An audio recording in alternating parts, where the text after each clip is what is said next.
Bonjour à tous. La majorité gouvernementale Barnier n'a que quelques semaines et voilà déjà qu'elle est en train d'exploser dans les débats parlementaires sur le budget. Ça part dans tous les sens, ça se divise, ils perdent des postes, ça commence à avoir des résultats concrets, ils n'arrivent pas à faire passer ce qu'ils veulent. Et au même moment, Macron, lui, en plus d'être complètement isolé, on en avait parlé, même en état mis de quarantaine, il est mis en quarantaine, voilà qu'il est sous le feu de ses deux anciens premiers ministres, par des déclarations, des livres qui sortent, et qui sont des règlements de compte terribles. Donc un affaiblissement incroyable, Barnier, Macron, l'explosion, la division, les règlements de compte. Et ce serait maintenant qu'on leur ferait des cadeaux en ne votant pas la motion de censure, en ne mettant pas la destitution à l'ordre du jour du Parlement. Mais c'est une blague. C'est une blague. Il faut évidemment, au moment où ils sont affaiblis, aller plus fort. Et porter les coups décisifs pour libérer les Français, pour leur permettre de reprendre en main leur destin, nous permettre collectivement de reprendre en main notre avenir, notre pays, nos vies, nos libertés.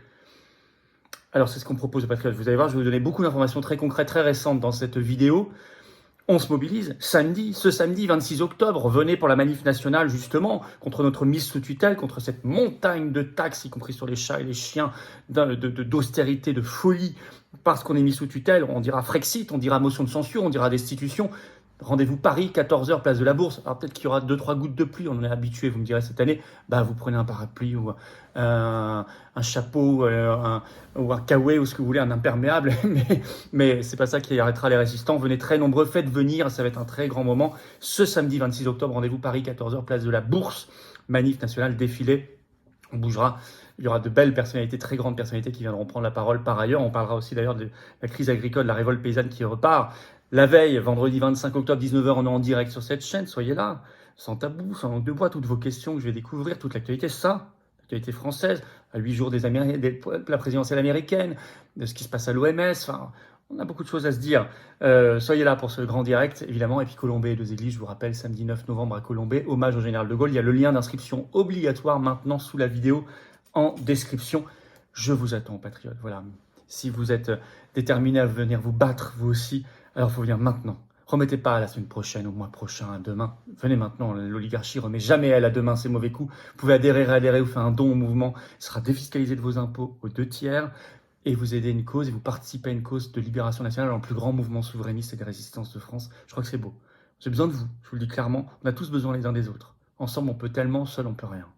Alors, vous pouvez adhérer par le premier lien sous la vidéo en description dès maintenant, ou faire un don au mouvement par le deuxième lien sous la vidéo en description dès maintenant. Il sera bien utilisé. On n'a pas d'autre source de financement. Ça permet de faire. Sinon, on ne peut rien faire. Les manifs, les actions en justice contre Ursula, les tracts, les affiches, les élections, enfin tout le reste. Et puis, les liens adhésion, dons sont sur notre site, bien sûr, les-patriotes.fr. Bienvenue et bravo, très sincèrement. J'en reparle tout à l'heure, mais d'ores et déjà, bienvenue et bravo. Profitez de vous abonner à cette chaîne YouTube par un petit clic gratuit sur s'abonner. Ça aidera énormément à lutter contre l'invisibilisation et à diffuser ces vidéos. Votre petit abonnement, merci beaucoup. On y va. Alors, que se passe-t-il? Le gouvernement Barnier semble déjà dans sa majorité parlementaire exploser déjà. Macron sombre. C'est le moment d'attaquer fort. Alors, les divisions en pagaille dans cette majorité qui n'en est pas une. Alors, sur les votes, vous avez commencé à voir des articles partout. Le Monde, par exemple, ce 23 octobre, le titre « Budget 2025, le gouvernement subit ses premières défaites dans l'hémicycle sur fond de division dans la coalition Barnier ». Oui, on peut l'appeler que comme ça. Coalition Barnier, elle n'est pas majoritaire. Alors, le chapeau de l'article déjà dit tout. Écoutez bien, je vous le lis. Les députés ont validé l'instauration d'une contribution exceptionnelle sur les hauts revenus, après l'avoir modifiée pour en élargir l'assiette et la pérenniser, contre l'avis du gouvernement et avec le soutien des élus MoDem, qui appartiennent pourtant à la coalition, écrit Le Monde. MoDem, c'est Bayrou. Ils ajoutent dans cet article, le gouvernement, je cite, le gouvernement Barnier accumule les déconvenus, il y a des fractures dans la coalition gouvernementale. Je vous donne un autre exemple. Je cite, les groupes du camp gouvernemental se sont divisés sur l'une des rares mesures du projet de loi de finances 2025 visant les ménages dont le revenu fiscal de référence est supérieur à 250 000 € par an pour une personne seule et 500 000 € pour un couple sans enfant. Une sorte de filet fiscal ou de seuil fiscal évitant d'avoir les taux moyens d'impôt trop bas quand on gagne ses revenus, a exposé le ministre des Comptes publics, Laurent Saint-Martin. Alors que Matignon et Bercy défendent la limitation de cet impôt minimal, un plancher de 20% à 3 ans, les députés ont voté pour le pérenniser grâce à des amendements de la gauche et du MoDem, qui appartient pourtant à la coalition gouvernementale. Pareil, actuellement, il y a pas que le budget de l'État qui est en discussion, il y a aussi le projet de loi de financement de la sécurité sociale, le budget de la santé, qui est d'ailleurs en volume beaucoup plus important que le budget de l'État. Eh bien, là aussi, ça se divise. Je cite un autre bout de l'article du Monde. En parallèle, les défaites infligées au gouvernement se multiplient aussi sur le budget de la sécurité sociale. En commission, les députés des trois partis de la majorité, enfin de la coalition Barnier, ont obtenu mardi soir, avec donc EPR, DR et RN, ont obtenu mardi soir la suppression de l'article proposant une refonte des allègements de cotisations patronales. La mesure doit rapporter entre 4 et 5 milliards d'euros, mais là encore, les élus censés soutenir Michel Barnier se confondent avec ses opposants, puisqu'une partie a voté contre, une partie a voté pour, etc. Donc, comme écrit Le Monde, les élus censés soutenir Michel Barnier se confondent avec ses opposants. C'est pas bon signe pour Barnier. Alors, l'AFP a fait une dépêche ce 23 octobre, le titre « Attal et le bloc central, Wauquiez et Barnier, Capharnaüm sur le socle commun ». Sur le socle commun. Alors, le socle commun, c'est ce qui est censé porter le gouvernement, avec un constat terrifiant pour le pouvoir. Je vous lis un bout de cette dépêche AFP. C'est le paradoxe de cette assemblée issue d'une dissolution décidée un soir de juin à l'Élysée. Ce socle, allant des soutiens d'Emmanuel Macron, Renaissance, Modem, Horizon, aux Républicains en passant par une partie du groupe centriste Lyot, s'est formé pour assurer la réélection au perchoir de la macroniste Yaël Braun-Pivet, se servir de base à la nomination à Matignon de Michel Barnier. Voilà la gauche écartée. Mais depuis lors, c'est le grand désaccord, écrit l'AFP, sur la répartition des postes à l'Assemblée, l'attitude envers le gouvernement Barnier, ou encore pour l'examen du budget. Une coalition sans contrat de coalition, dont la fragilité apparaît vote après vote. Résultat, ils perdent des postes, parce qu'ils ne sont pas d'accord entre eux. Alors qu'ils avaient plus de votes, mais ils les perdent. Le Monde en a parlé dans son article du 23 octobre, un autre article, le titre « L'élection à la vice-présidence de l'Assemblée nationale tourne au règlement de compte dans la coalition gouvernementale ». Je vous lis un petit extrait. Le député écologiste de l'Isère, Jérémy Yordanov, a été élu le 22 octobre vice-président de l'Assemblée nationale. Candidat unique du NFP, il a ravi le poste qui était juste là, détenu par les Républicains. La nomination d'Annie Genevard au gouvernement avait laissé la place vacante. Désuni, voire déchiré, le socle commun connaît là une lourde défaite. Au troisième et dernier tour, où la majorité simple suffit, M. Yordanov a obtenu 175 voix et Virginie Duby-Muller, la candidate LR, 161, donc elle a perdu. Ils se détestent. Ça ressemble de plus en plus à un panier de crabes.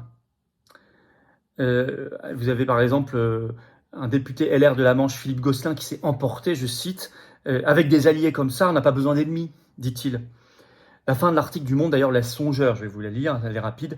De fait, vu les dissensions des dernières semaines parmi les soutiens du gouvernement et le projet de budget qui ne contente personne, ni même le barrage au NFP, si même le barrage au NFP ne rassemble plus droite et macroniste, qu'est-ce qui les rassemble, pour l'interrogation? Qu'est-ce qui les rassemble? L'envie de se maintenir le plus longtemps au pouvoir, il n'y a que ça qui les rassemble. Et d'avoir le fric qui va avec, et les honneurs, les avantages, les voitures de fonction, les logements de fonction, les cocardes, les machins, les trains en première et gratuite, c'est que ça. C'est que ça. Ça n'est pas le service de la France et des Français, ni l'intérêt supérieur de la nation, ni le bien commun. C'est le panier de crabes. On va y revenir sur les raisons d'ailleurs fondamentales dans quelques minutes sur tout cela. Pendant ce temps, Macron, lui, sombre. Alors, on a déjà fait, allez voir ma récente vidéo, il est mis en quarantaine, comme disait l'Observateur à l'Élysée, complètement lâché, seul, isolé, ok.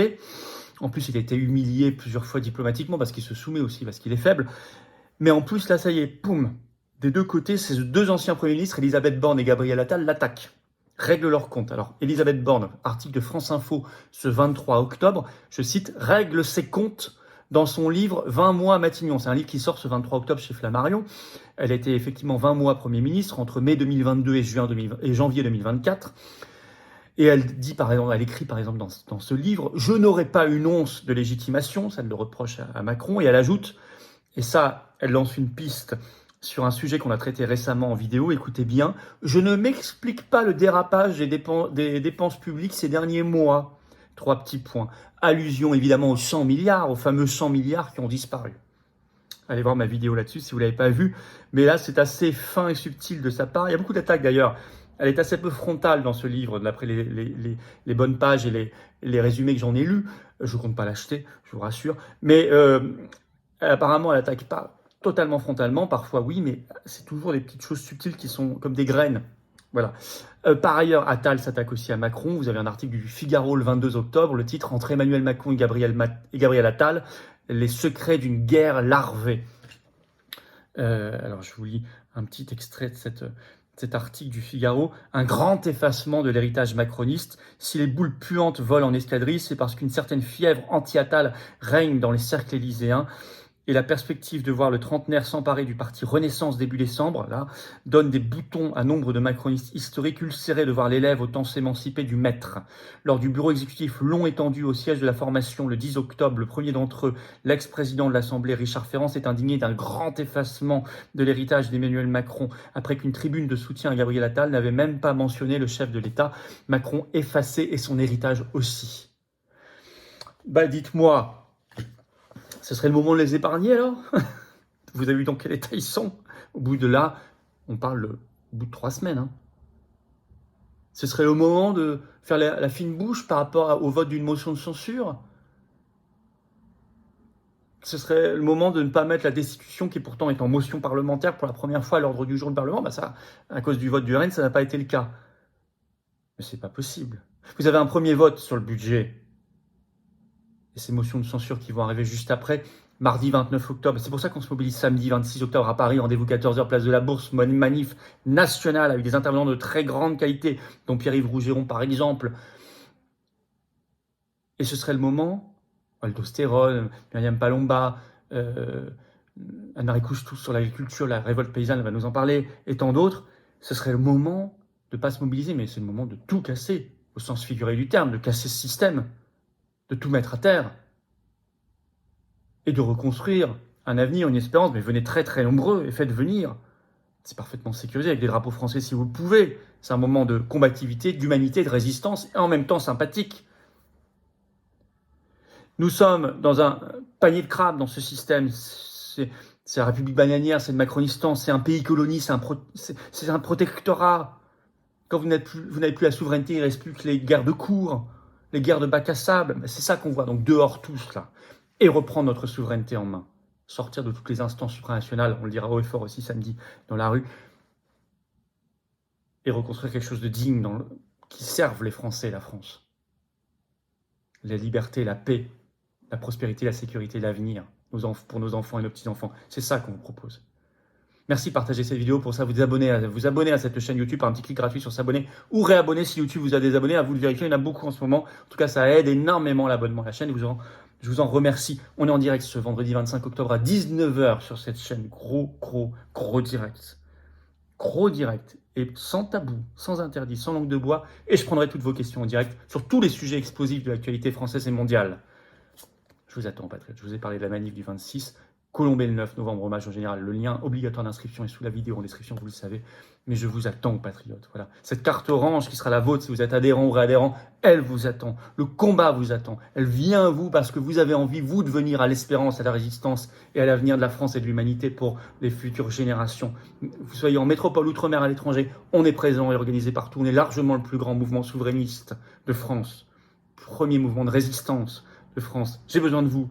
Seul, je ne peux rien faire. Nos équipes ne peuvent rien faire. Vous non plus. Ensemble, on crée une alchimie, une synergie, une force extraordinaire. Alors, ne remettez pas de main. Venez. Adhérez, réadhérez pour le faire au mouvement. C'est le premier lien sous la vidéo en description. Ce lien est également en commentaire. Épinglez une petite fiche sur l'écran maintenant. Dans quelques secondes, un lien sur l'écran. Vous choisissez. Vous pouvez faire un don au mouvement. C'est le deuxième lien sous la vidéo en description. Le don est vital aussi parce qu'il nous permet de financer la manif du 26, les universités d'éducation populaire, Colombey, les tracts, les affiches, une possible dissolution, il faut se préparer l'an prochain, les municipales en 2026, les actions en justice, je suis le 6 décembre à Liège, au procès pénal contre Ursula von der Leyen, tout ça, etc. Sinon, on ne peut pas. C'est défiscalisé aux 2 tiers de vos impôts, adhésion, dons. Les liens sont par ailleurs sur notre site les-patriotes.fr. Faites baisser vos impôts au passage et rejoignez une magnifique cause, un beau combat. Avec votre degré d'engagement, vous choisissez. Bravo aux donateurs, aux réadhérents, bienvenue aux nouveaux adhérents patriotes et vive la France.